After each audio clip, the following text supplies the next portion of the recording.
¿qué tal, amigas y amigos del Financiero Televisión? Qué gusto me da saludarles. Soy Omar Cepeda Castro, les doy la más cordial bienvenida a este programa especial, donde analizaremos la situación actual del conflicto entre Rusia y Ucrania. Muchos lo dicen Rusia y Europa, porque ya se han ido ampliando las diversas capas de conflicto. Para ello me acompañan en esta importante mesa analistas de primer nivel. Presento a la doctora Mónica Laborda. Ella es internacionalista, consultora en temas de inteligencia, estrategia académica, de posgrados a la Facultad de Ciencias Económicas de la Universidad Panamericana. Mónica, qué gusto me da saludarte. Bienvenida al Financiero Televisión. Gracias, Omar. Un placer estar aquí. Gracias. También se encuentra con nosotros Marcelo Fabián Monjes. Él es escritor y especialista en la guerra de Ucrania, autor del libro La encrucijada de la paz en Ucrania, que aquí lo tenemos. Y que, bueno, pues va a ser muy importante platicar contigo en todo este asunto que, sin lugar a dudas, nos preocupa. Bienvenido, Marcelo. Gracias, Omar. Qué gusto verte después de tantos años que nos encontramos y muchas gracias por la invitación. Así es, en épocas ya remotas, mucho en asuntos que tienen que ver con alcaldías. Pues bueno, ya platicaremos ahora de temas internacionales. También me da mucho gusto presentar a Luis Antonio Guacuja. Él es profesor de posgrado de la UNAM, especialista en estudios europeos. He tenido la oportunidad de platicar mucho contigo, Luis Antonio, en todos estos meses, en toda esta última etapa de conflictos entre Rusia y Ucrania. Y qué bueno, me da mucho gusto pues que estés con nosotros en vivo en los estudios del Financiero Televisión. Muchas gracias, Omar. Un gusto, un placer estar con ustedes, también con Marcelo y con Mónica. Platicábamos de que cuando he tenido la oportunidad de entrevistarlos, pues han sido en los noticieros de una hora y pues han sido entrevistas muy breves, ¿no? Sobre temas muy precisos, aconteceres que van sucediendo en el día a día sobre este conflicto. Hoy vamos a tener la posibilidad de entender y profundizar por qué se ha dado históricamente este conflicto entre Rusia y Ucrania y, por supuesto, llegar a la actualidad y también hablar, por supuesto, de las perspectivas, como si esto puede traer la paz pronta o es una guerra de un conflicto que todavía puede ir más allá en el tiempo. Me da mucho gusto iniciar contigo, Mónica Laborda, en cuanto a este contexto histórico. ¿Por qué es tan complejo hablar entre Rusia y Ucrania? Un conflicto que no solo se ha dado en esta última etapa de ya más de 3 años, sino que ha sido pues constante los conflictos. Es correcto, Omar. Mira, hablar de Rusia y Ucrania es complicado desde el punto de vista de que Ucrania es la joya de la corona para la Unión Soviética, lo fue así. Y Putin comenta que Rusia, pues al haberse desmembrado, fue el mayor error geopolítico del siglo XXI. Entonces, partiendo desde esas dos premisas, pues entendemos este afán neoimperialista de Putin de intentar ir más allá de sus fronteras. Ahora bien, él justifica la invasión, que bueno, hay que reconocer y hay que recordar a todo el auditorio que es una invasión flagrante, es una violación del derecho internacional, el hecho de que en febrero del año 2022 Rusia invade territorio ucraniano bajo pretexto de desmilitarizar, desnazificar y hacer de nuevo de su territorio esta exrepública. Algo interesante, Omar, es que Ucrania es dividida por el río Dnieper. Y esto, étnica, lingüística, culturalmente, también marca diferencias. ¿Por qué? Porque la población que vive próxima, digamos, a lo que es Rusia hoy en día, es una población prorrusa, étnicamente se sienten rusos, hablan la lengua rusa, etcétera. Y la población que vive del otro lado del río, es decir, colindando con Europa, es una población proeuropea. Este hecho también hace mucho más sencillo entender, digamos, la lógica de Putin y de esta forma, pues también invadir el territorio ucraniano. Hay que recordar también que ya Crimea, una parte del territorio ucraniano, había sido anexionada por Putin previamente, como tú bien comentas, y también geográficamente es importante mencionar que Rusia no tiene salida al mar. Entonces, lo que está ocurriendo por el Mar Negro, bueno, tiene el Ártico, ¿no? Y esta zona, que eso sería pues tema también de seguir comentando, la guerra en el Ártico y demás, que viene de la mano pues de algo mucho más actual, que Rusia ha estado enviando misiles, drones a toda esta zona, tradicionalmente zona de influencia, digamos, rusa, y que también, por el otro lado, la parte europea, digamos, ha habido una otanización. ¿A qué me refiero? La alianza militar más importante del mundo, que es la OTAN, la Organización del Tratado del Atlántico Norte, que se crea en 1949, pues tiene unos miembros fundadores. Esto se ha ido aumentando hasta ser 32 el día de hoy.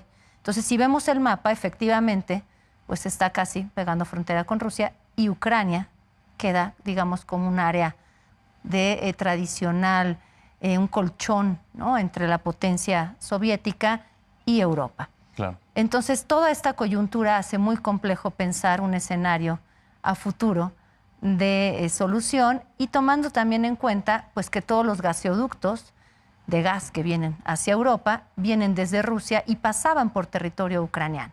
Así. Entonces, estratégicamente, económicamente, también es importante mencionar que Rusia pues, es un territorio muy, muy amplio, sí, pero Ucrania es un territorio muy fértil.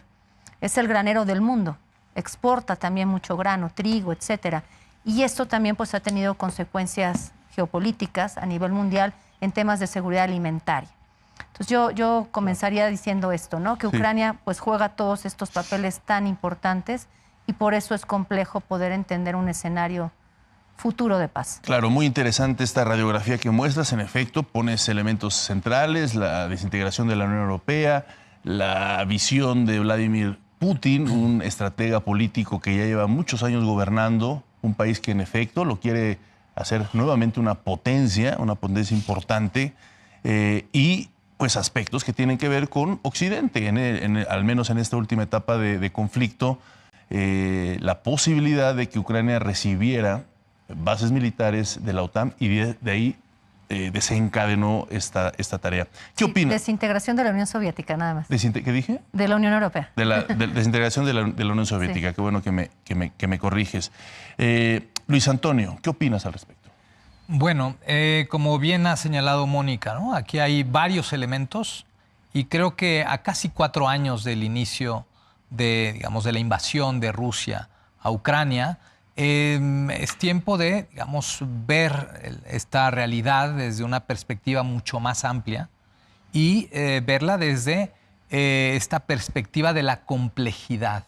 Son muchos los elementos que están ahí, ya señaló Mónica algunos. Está el tema histórico, está el tema político, está el tema geopolítico, energético, alimentario. O sea, hay muchos factores ahí. Y por eso no podemos reducir el conflicto a un tema de buenos y malos, de blanco y negro, ¿no? A veces Occidente, particularmente la OTAN, ha pecado de eso, ¿no? Incluso por ahí, si uno se asoma a sus redes sociales hace 1 año y medio así, había en las redes sociales de la OTAN incluso señalamientos de nosotros somos la resistencia y casi Putin es Darth Vader y hay alegorías a los Avengers. Digamos, esta infantilización de un conflicto que es, insisto, mucho más complejo. Hay detrás una serie de elementos, no solo también la expansión de la OTAN, ¿no? No obstante que en 1990 el entonces secretario de Estado de Estados Unidos, James Baker, había dicho la OTAN no se va a expandir ni una pulgada más, ¿no? Esto lo dice después de la caída del muro de Berlín, antes de la reunificación alemana, en franca Guerra Fría, ¿no? Y sin embargo, lo que ocurrió también fue que la OTAN se fue expandiendo hacia el este, ¿no? Muchos de los países que se fueron incorporando paulatinamente al proyecto de la Unión Europea, pues un poco antes de llegar a la Unión Europea, pasaban por su incorporación a la OTAN, ¿no? Y esto pues también es una amenaza o es también parte del argumento de Rusia. Esta expansión de la OTAN llegó a consistir en una amenaza hacia Rusia, hacia su seguridad, hacia su estabilidad. Y aquí hay varios pactos que se rompieron y en muchos sentidos, ¿no? Porque también después de la Guerra Fría hubo también una suerte de pacificación que convertía a Estados Unidos en el gran hegemón, ¿no? De un mundo bipolar se pasó a un mundo unipolar. Y esto también nos habla de una intención imperialista por parte de los Estados Unidos, que ahora en este escenario que vivimos multipolar, donde hay constantes amenazas, ¿no? Hemos pasado de amenazas terroristas, hemos pasado por el tema del desorden climático, una pandemia, crisis económicas, Y bueno, ahora aparece este nuevo conflicto en Europa que parecía que estaba vacunada contra los conflictos bélicos, y esto pues sí nos invita a observar con mayor atención, pero también desde distintas perspectivas, un conflicto que está lejos de terminar. Exactamente, sí, y que con la llegada de Vladimir Putin pues desencadenó, ¿no?, nueva inercia de buscar hacer de Rusia pues este nuevo país con mucho poder y mucha presencia geopolítica, económica a nivel mundial, y que ahora vemos en efecto de manera muy definida pues tres cabezas muy claras, ¿no? China, Rusia y Estados Unidos. ¿Qué opinas al respecto, Marcelo? Bueno, acuerdo con el análisis de eso en el tema de la OTAN, ¿no? Que está claro que se fue expandiendo de una manera que después de la caída del muro de Berlín, y después de la caída de la Unión Soviética, de una manera que constituye una amenaza para Rusia, ¿no? Y que lo lea así Putin es entendible. Claro que la invasión a Ucrania fue por encima del derecho internacional y no tuvo ninguna justificación concreta, fuera de argumentos como ese, ¿no? Ahora, a esto hay que sumarle varios elementos, como las pretensiones imperialistas también de Putin, ¿no? Que él sueña con reconstruir la Unión Soviética y si pudiera el imperio de los zares, ¿no? Putin ya en el 2008 había hecho en Georgia una operación militar muy similar a lo que hizo en Ucrania. Mandó combatientes así clandestinos como guerrilleros para que hagan una resistencia. Él fue a presentarse como salvador incluso de los que hablaban, de los que eran parlantes rusos. Una serie de argumentos muy similares a lo que usó en Ucrania. Después lo hizo en 2014 con Crimea y se anexionó Crimea. Bueno, yo creo que hay muchos elementos. Creo que la administración Biden ha tratado de empujar a Zelensky. Boris Johnson, por ejemplo, en un momento le dijo a Zelensky que no negocie, que ellos lo iban a apoyar. Y lo han empujado a tratar de usarlo para destruir a Putin, lo cual me parece una cuestión bastante insensata porque Putin es alguien que tiene 6.000 bombas nucleares. Entonces eso no es algo que nos podamos olvidar o sacar del tablero de ajedrez o de las posibles consecuencias o conjunciones. En ese sentido, yo valoro mucho la posición de Trump, que en realidad, bueno, Trump puede haber mucha gente que no lo quiere, lo puede gestionar por muchas cosas. Yo en el 2014 publiqué un libro que se llama Trump, la resistencia, pero hoy Trump es el único que busca la paz en Ucrania. En todo el planeta no hay otra persona, otro personaje que esté tratando de generar un tratado de paz, un acuerdo para parar la guerra. Y en ese sentido, Trump ha dicho cosas muy sensatas desde su campaña electoral, como que, por ejemplo, le dijo, bueno, le ganaron la guerra a Napoleón, le ganaron la guerra a los nazis. ¿Qué está diciendo? Está diciendo que conoce la historia, que conoce la forma de pelear de los rusos. Los rusos llevan este conflicto más de 1 millón de muertos y no les importa. Y Zelensky, a mi juicio, no conoce la historia y no conocía la forma de pelear de los rusos. Por eso, al principio de la guerra, no incorporó 1 millón de hombres o 500.000 hombres. Yo en un momento le escribo algo que menciona en mi tercer libro sobre Ucrania, le escribo de mi cuenta de Twitter en inglés que al principio de la invasión que debía incorporar por lo menos 1 millón de hombres. A Zelensky. Por supuesto que no me hizo caso. Pero lo interesante de esto no es que no me hiciera caso a mí, sino que 2 años después de la guerra, el jefe del ejército ucraniano le va a exigir a Zelensky que incorpore 500.000 hombres. Y a cambio, Zelensky lo destituye. Y como era un personaje con mucha relevancia en el ejército y socialmente, para sacárselo de encima y darle algo, lo manda como embajador a Gran Bretaña. A tal punto en la relevancia de este hombre que la administración Trump ha estado haciendo gestiones con él para ver si lo podía reemplazar a Zelensky con él. Y este general ha dicho que no. Pero lo cierto es que se llegó a un punto donde en la realidad Zelensky, bueno, Ucrania tiene el 20% del territorio ocupado por Rusia, no tiene soldados para expulsar a esas tropas, no tiene cómo ganar la guerra, y entonces en un momento ha comenzado a hacer todos los esfuerzos para pasar las líneas rojas de Putin, para que Putin sobrereaccione, para que haga algo más grande y se termine involucrando la OTAN, lo cual es sumamente peligroso, o sea, lo cual implicaría una tercera guerra mundial. Bien, vamos a llegar a esta parte, Marcelo. Estamos en el contexto, vamos a llegar en los próximos bloques informativos, pero ¿gustas decir algo? Quería sumar algo a lo que dijo Marcelo sobre Trump buscando la paz en Ucrania. Coincido en parte, porque sí, está buscando la paz, pero lo que está buscando son intereses. Claro. Que no hemos hablado de esto, de los minerales raros, en esta guerra comercial que libran Estados Unidos y China. Entonces, curiosamente, en la zona donde está invadido Ucrania, es rica en minerales raros. Claro, claro, yo también coincido, creo que más de una persona, sin lugar a dudas, Trump lo ha puesto sobre la mesa, quieren, o más de un liderazgo a nivel global quieren la paz, pero más bien aquí, ¿bajo qué intereses quieren esa paz? ¿No? Creo que ahí está uno de los aspectos centrales que lo vamos a discutir sin lugar a dudas. Qué bueno que lo pone sobre la mesa, Marcelo.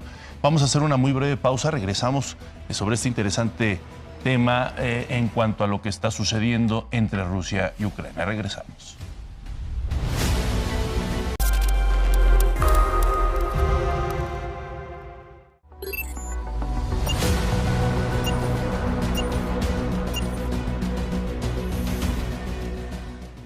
Bien, gracias por regresar con nosotros en este interesantísimo tema que está agarrando sin lugar a duda buena polémica. Me gustaría, darte la palabra, Marcelo, porque querías comentar algo que dijo Mónica. Sí, a mí me parece correcto. Lo de Trump son intereses, yo lo digo en este libro claramente. O sea, hablo de la visión de Putin, la visión de Zelensky y la visión de Trump en el conflicto.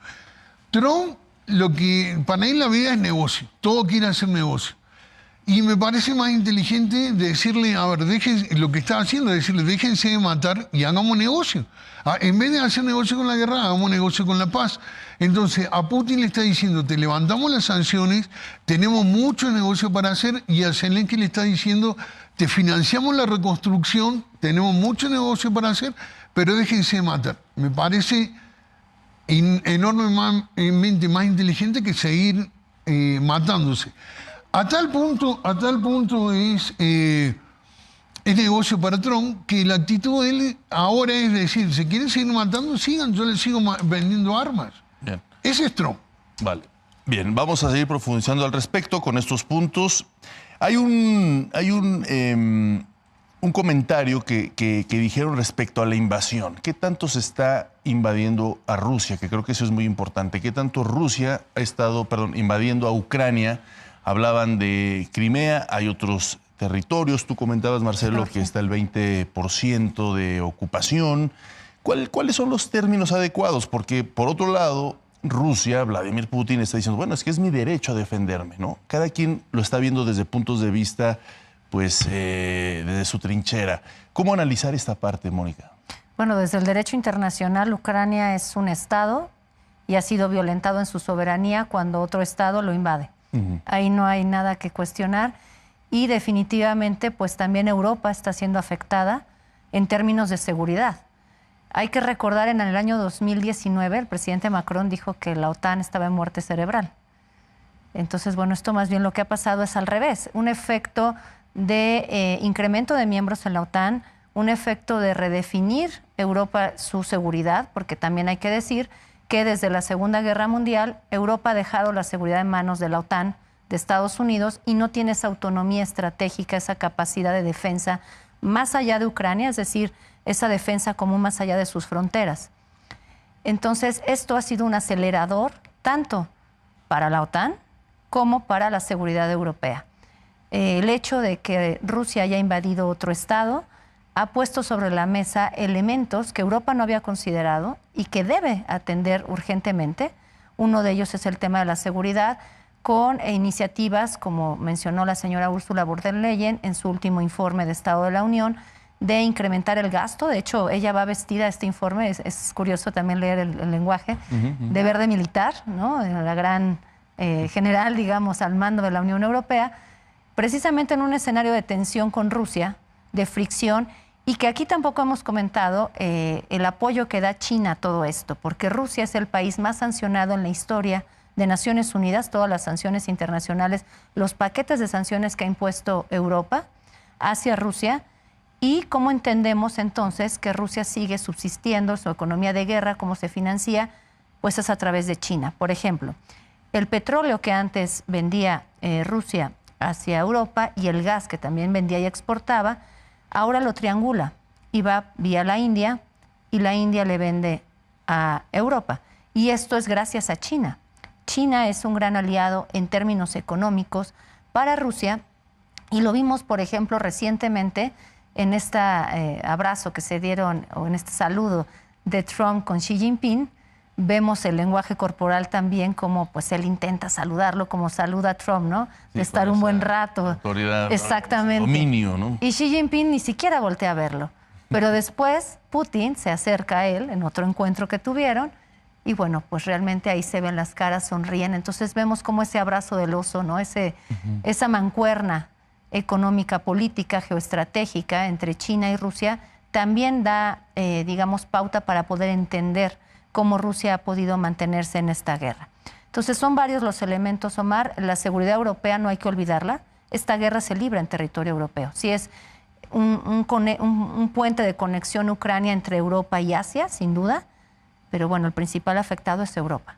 Exactamente, exactamente. Se libra en territorio europeo. Creo que son los dos principales protagonistas. Por un lado Rusia, por otro lado, en efecto, la Unión Europea, porque ahí está Ucrania en Europa, incluso con toda la intención de que Ucrania se convierta forme parte del ecosistema europeo. Por otro lado, está Estados Unidos, que está involucrado de manera directa y de forma directa e indirecta China, ¿no? Creo que son los actores que están en este momento configurándose. Por eso lo que comentabas hace rato, pues, en efecto, yo creo que más de un país quiere la paz, pero, o más de un liderazgo quiere la paz, pero también es importante saber qué intereses hay detrás de esa paz. Pero ya regresaremos a esa parte para seguirla desmenuzando. Este tema, el papel, Luis Antonio, ¿cómo Rusia ha tratado de abordar o de justificar lo que Mónica dice desde el derecho internacional, una invasión, pero Rusia lo está tratando de llevar desde otro punto de vista, ¿no? Claro, sí, indudablemente hay una violación al derecho internacional desde que Rusia decide invadir el este de Ucrania.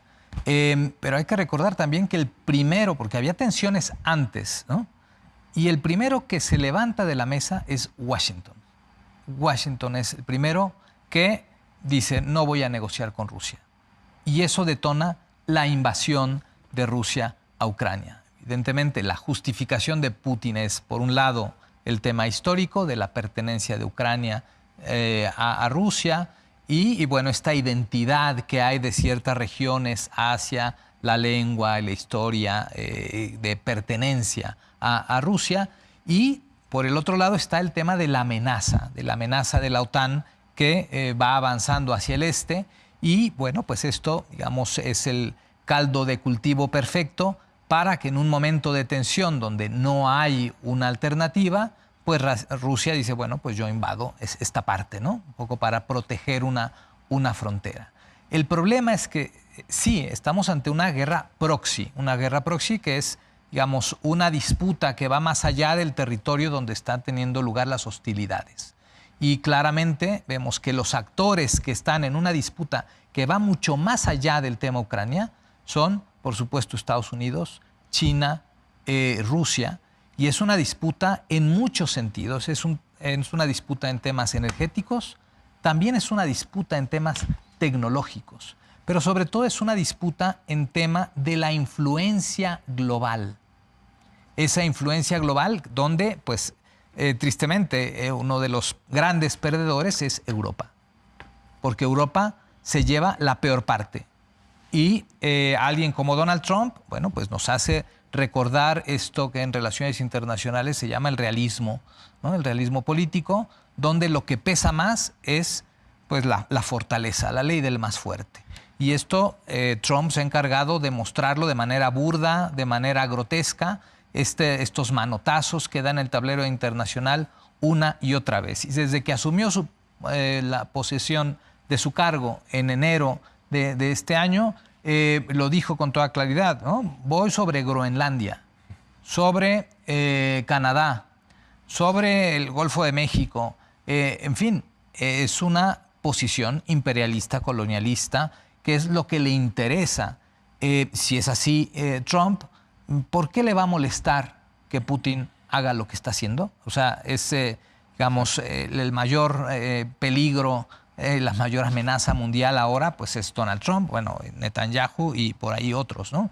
Pero evidentemente esta posición de fuerza que después no le sale, o sea, no sabemos qué acordaron, pero lo sospechamos en esa cumbre de Alaska entre Putin y Trump, pero Trump suavizó también su discurso, parece que llegaron a un entendimiento en temas de territorio, ¿no?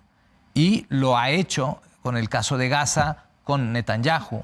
Lo ha hecho recientemente al presionar al Consejo de Seguridad de Naciones Unidas en esta resolución ambigua sobre el Sáhara Occidental. O sea, ahí también está, digamos, aprovechando, como lo hizo desde su primer mandato, Donald Trump, las debilidades del sistema internacional.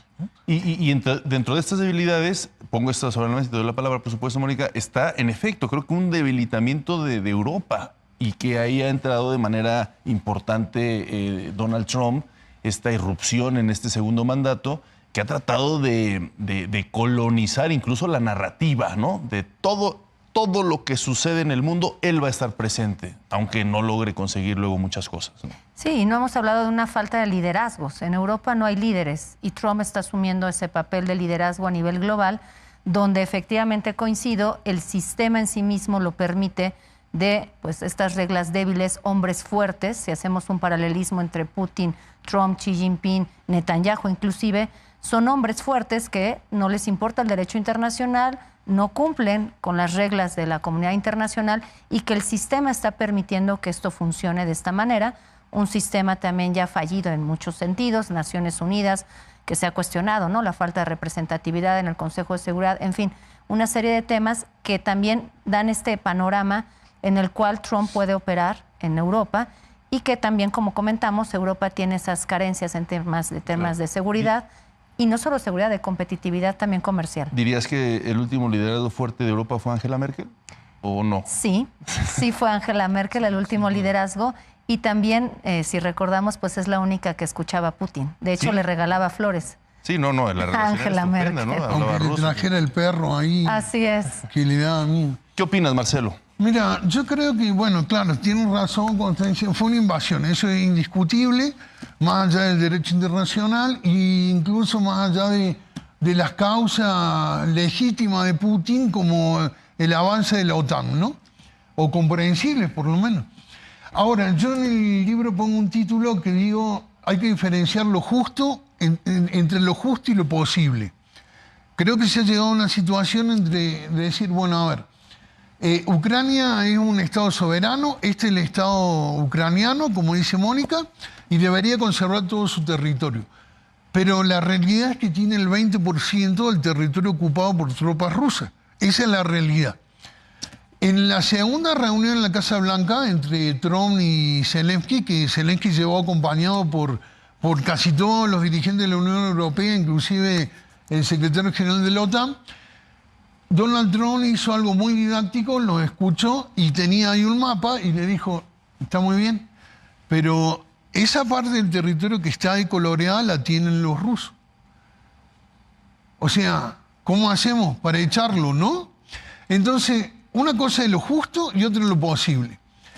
Yo doy un ejemplo acá que puede ser muy coloquial. Digo que si Zelensky, hablando de la visión de Zelensky sobre la guerra, si Zelensky fuera un taxista en la Ciudad de México y se le suben dos ladrones, ¿no? Le dicen, vamos a Iztapalapa. Y en Iztapalapa le dicen, A ver, saca una pistola, le dice, dame el celular, el reloj, el dinero, la llave del carro. Y Zelensky le dice, no. ¿Por qué no? Porque no corresponde y está fuera de la ley. Bueno, ¿cuántas posibilidades? Ese es Zelensky frente a la guerra, porque Zelensky desde el principio que se habló de una negociación, él dijo que no va a ceder ni siquiera Crimea, que ya la tienen los rusos del 2014. Bueno, alguien que no está dispuesto a ceder nada, no es alguien que quiera negociar nada. Alguien que quiere negociar tiene que estar dispuesto a ceder algo. Yo digo, ¿cuántas posibilidades tiene Zelensky frente a los ladrones, como taxista, de que los ladrones digan, pues no, sí, tienes razón, mano, estoy fuera de la ley, discúlpame, y se vayan? O sea, tiene casi ninguna. Esa es la posición frente a Rusia. Putin no se va a ir con las manos vacías. Zelensky ha dicho que va a negociar cuando se vayan las tropas rusas, incluso de Crimea, lo cual no va a suceder. Y Trump tratándole de hacer entender, eso no va a suceder. O sea, por eso le dice, tendrá que ceder algo. Ceder algo, bueno, para él personalmente puede significar muchas cosas. Es algo que ya sucedió con Finlandia en la Segunda Guerra. Le tuvo que ceder el 20% del territorio a Rusia para conservar el resto. Y es un riesgo que se juega Zelensky. O sea, puede ser que pierda todo. O sea, puede ser que le corten la ayuda. Así como van, hay una nota en el diario El Mundo que yo le mandé a la gente que va a estar en la mesa en la presentación de mi libro, que es de hace unos días, que ellos analizan 5 escenarios y el más probable concluyen que Ucrania se prepara para 3 años y medio más de guerra. Tienen más de 1000 muertos. ¿Para ese entonces ya habrá salido Trump del poder? Bueno, es terrible porque según Trump hay miles de muertos por semana. Entonces, yo digo que moralmente es una guerra insostenible y hasta económicamente. En realidad los más perjudicados son los ucranianos y los rusos. Bien. Bien, gracias Marcelo. Sí, en efecto, existe ahí una cuestión de liderazgos. El papel de Zelensky es muy relevante en el sentido de que sin el apoyo de la Unión Europea, Zelensky prácticamente pues no tiene nada que hacer respecto al liderazgo y a la fuerza de Rusia, ¿no? En este contexto. Vamos a seguir analizando este tema, vamos a hacer una breve pausa y regresamos.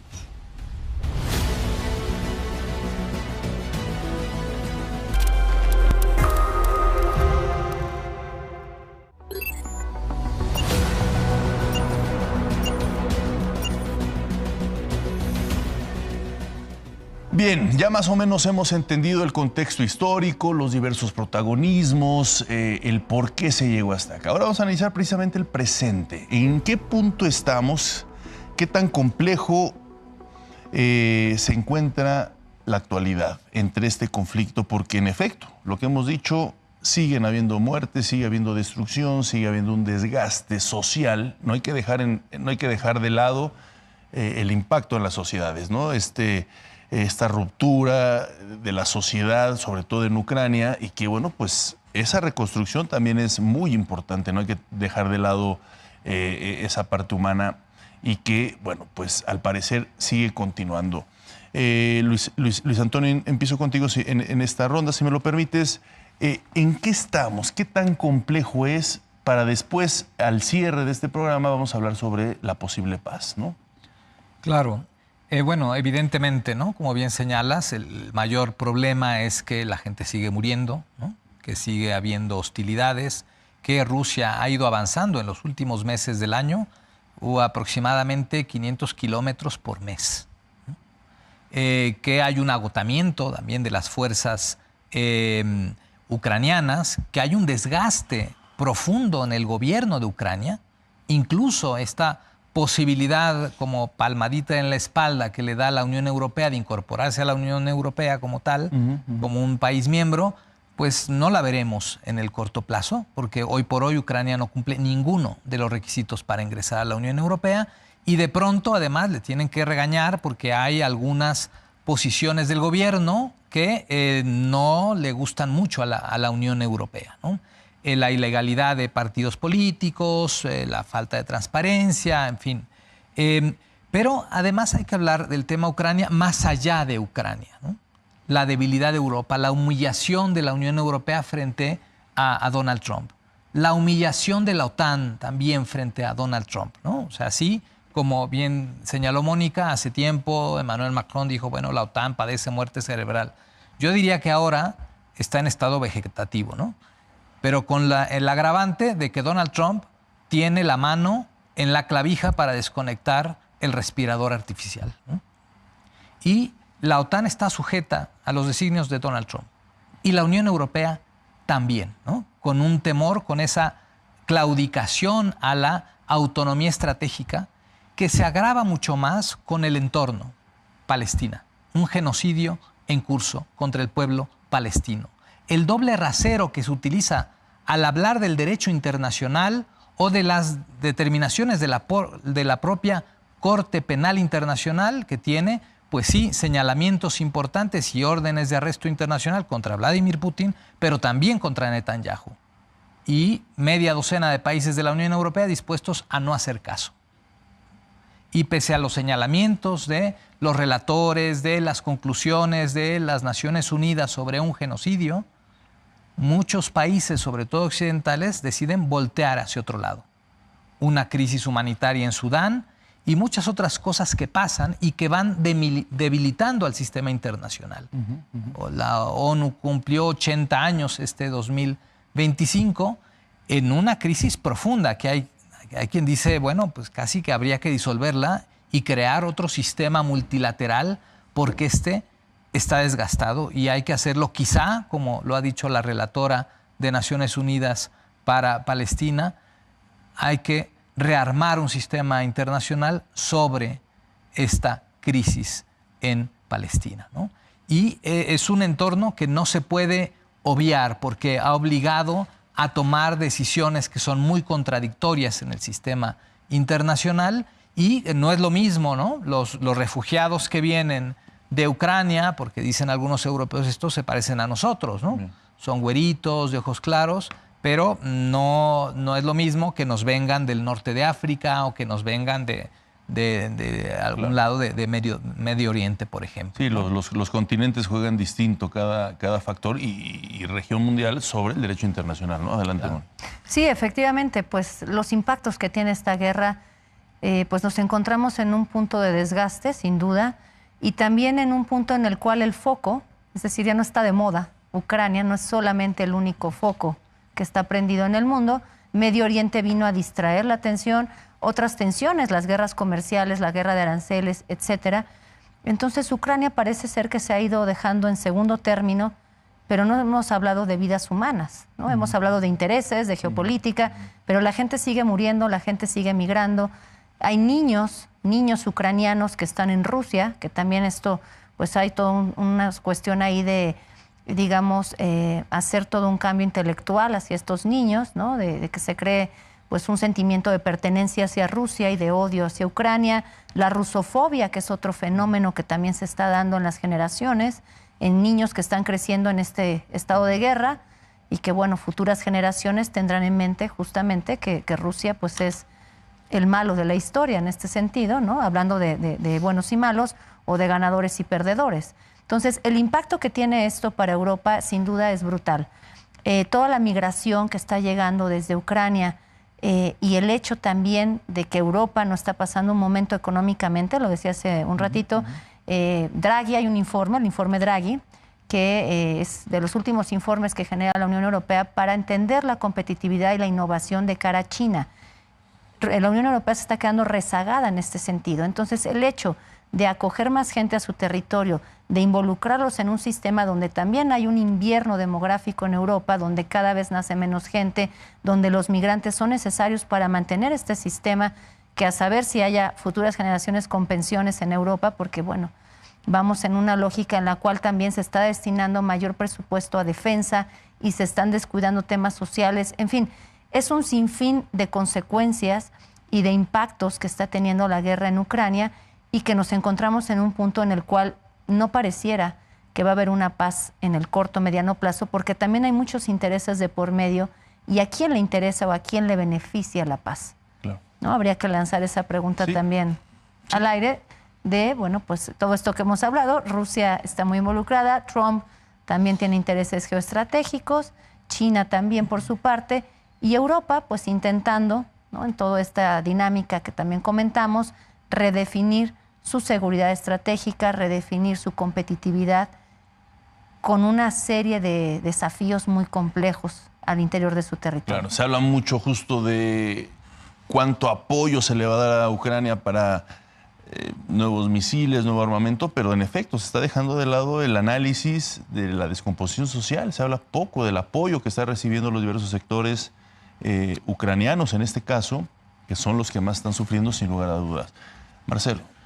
Mira, yo creo que tienen razón cuando hablan de que la guerra de Ucrania ya está más allá de Ucrania, hay que mirarlo más allá de Ucrania.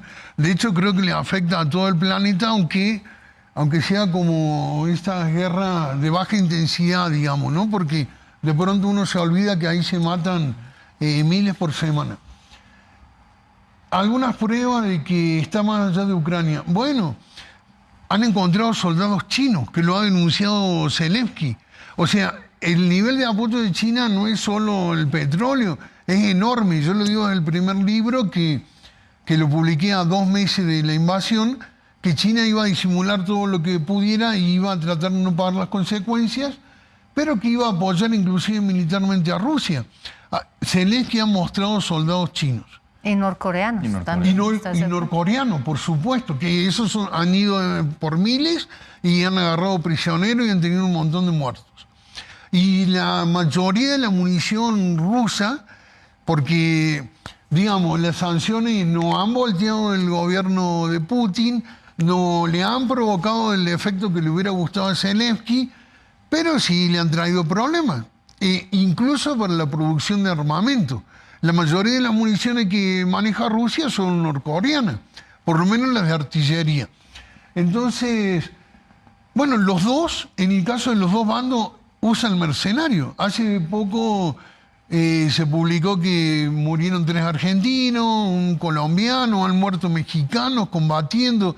Y del lado ruso hay cubanos, pero por una cantidad considerable. Entonces estamos hablando, como bien dicen, de un conflicto que por otro lado está más allá de Ucrania. Lo cual hace toda una cuestión muy peligrosa porque suman elementos que pueden hacer que la guerra se extienda por distintas razones. Yo en alguna parte, en algunos capítulos, analizo el perfil psicológico de Zelensky y de Putin.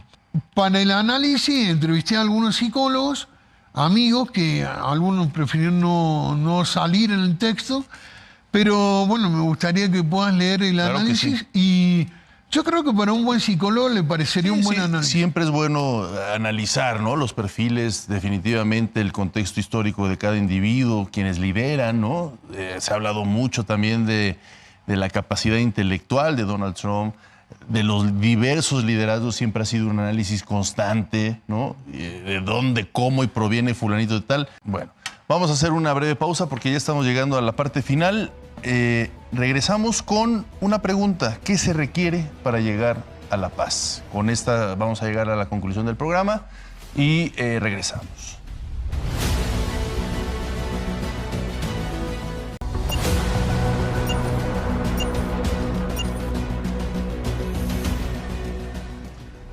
Bien, llegamos a la parte final y a modo de conclusiones, pues ya adelanté la pregunta. Mónica, ¿qué se requeriría para llegar a la paz? Sé que no es fácil esta pregunta, pero al menos entender, pues, qué habría que detonarse para que nos acercáramos a esto que todos deseamos, creo yo, que es la paz en Ucrania.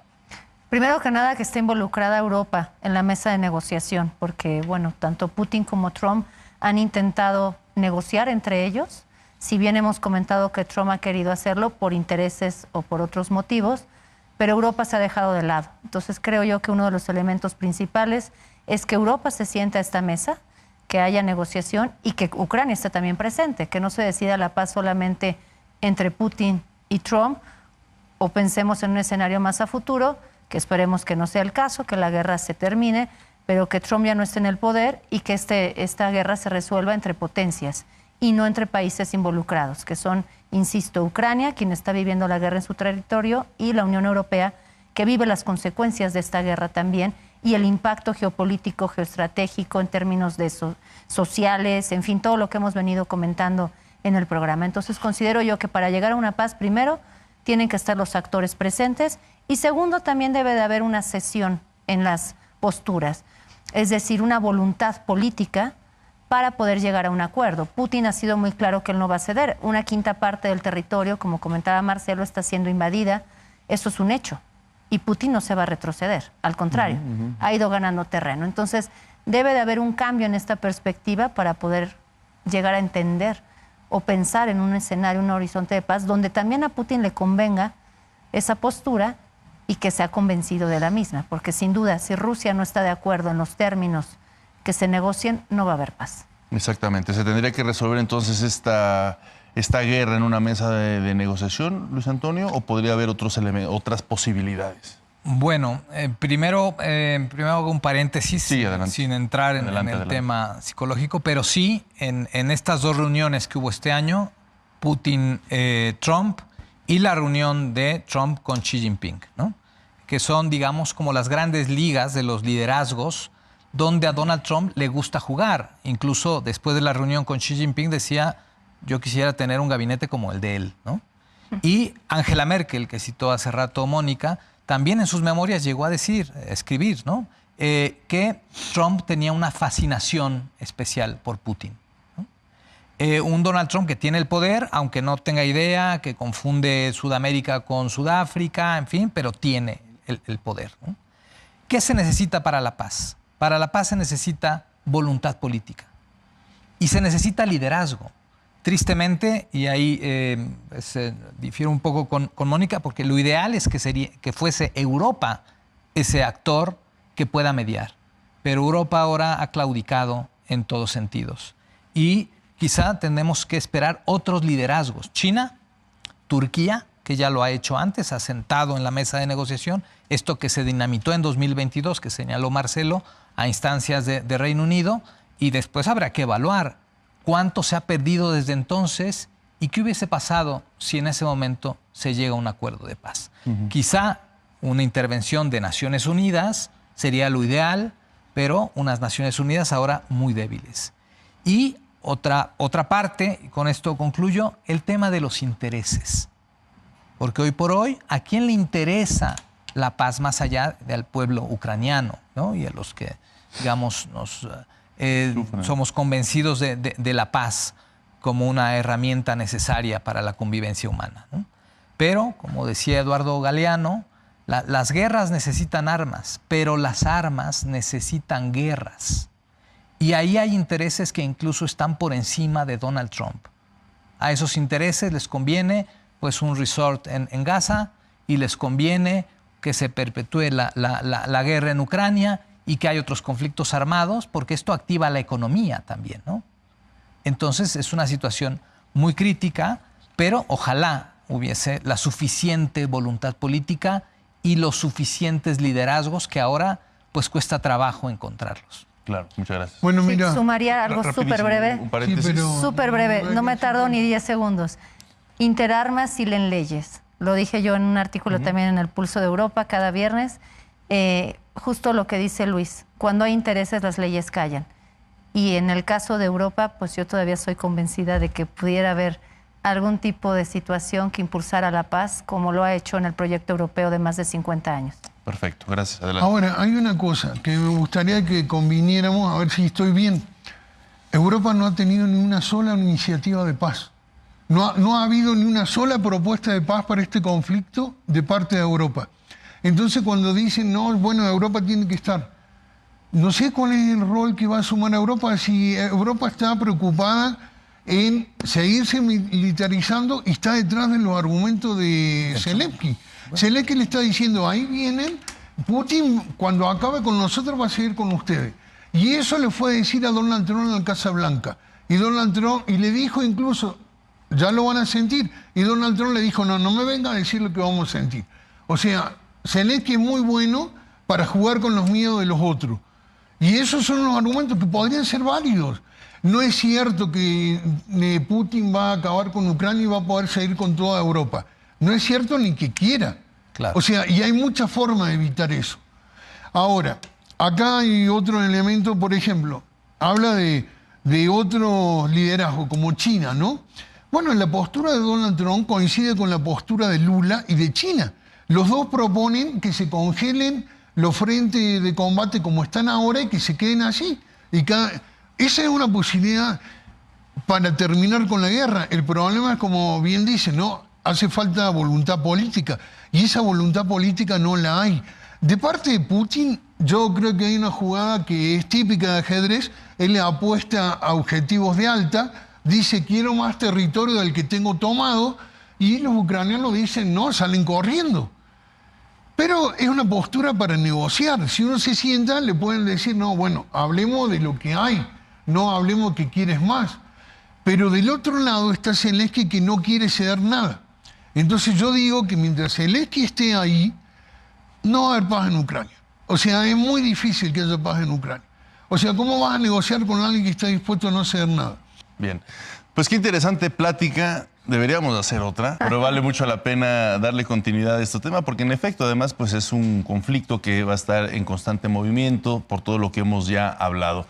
Te agradezco mucho, doctora Mónica Laborda, internacionalista, consultora, muchas gracias. Gracias, Omar, un placer. Un placer también para nosotros. Gracias, Luis Antonio, profesor del posgrado de la UNAM, especialista en estudios europeos. Muchísimas gracias. Omar, un placer, como siempre. Y estimado Marcelo Fabián Monjes, escritor, gracias por traernos a colación todo lo que poseen estos libros, y a varios libros al respecto. Hay que leerlos. Gracias por estar con nosotros. Gracias, Omar. Un gusto estar acá. Gracias por compartir la mesa No, al contrario. con los compañeros, con tan brillante gente.